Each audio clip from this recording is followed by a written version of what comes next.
अस्सलाम वालेकुम रहमतुल्लाहि व बरकातुहू। मैं फ़खर जमाल जी। बड़ी सर्दी है तो सर्दी के मौसम में एक तजर्बा कर रहे हैं असी ते तजर्बा मैं क्या तुहाडे नाल भी शेयर कर दईए। तजर्बा ये है जनाब कि तुहानू नज़र आ रही होनी है फोम, ये पैकिंग फोम होंदी है जिहड़ी फ्रिजां दे अंदर या चीज़ां पैक करते हैं, वो फोम होंदी है।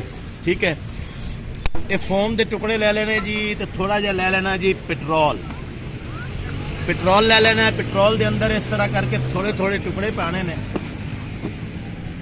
ये थोड़े थोड़े टुकड़े असी इसके अंदर पावांगे तो ये मेल्ट हो जाएगा। ठीक है जी,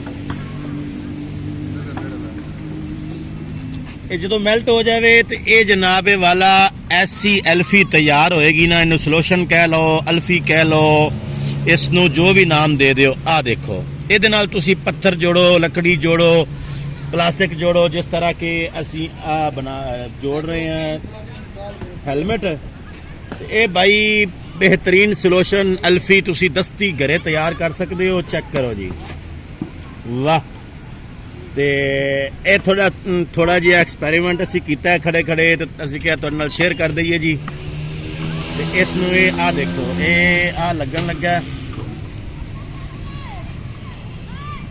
ये तुसी जुतियां ते लाओ, हेलमेट ते लाओ, जो चीज़ भी जोड़न वाली है, लक्कड़ पत्थर सब कुछ हजम है, यानी कि सारा कुछ नू जोड़ देगी और पक्का जोड़ेगी।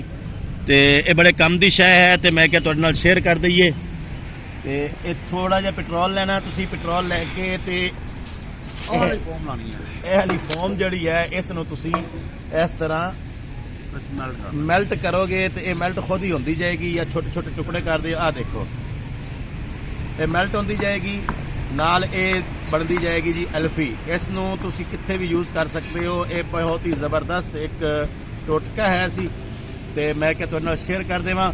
जिहड़ा अच्छा टोटका है उवें ही तुसी रिस्पॉन्स देना है। वीडियो नू लाइक जरूर करना है, शेयर जरूर करना है, ताकि सब्सक्राइब भी जरूर करना है। हाँ जी, सब्सक्राइब भी चैनल कर दिओ, ताकि ज़्यादा से ज़्यादा लोगों को पता लगे कि इस तरह भी असी घरे जुगाड़ कर सकते हैं। बहुत चीज़ है। यह देखो, ये सारा मेल्ट होता जाता है। कि वड्डा टुकड़ा चुक्या सी, लेकिन ये छोटा हो गया, ये मेल्ट होता जाता है। ये अल्फी बन गई जी बेहतरीन। ओके जी, अल्लाह हाफिज़।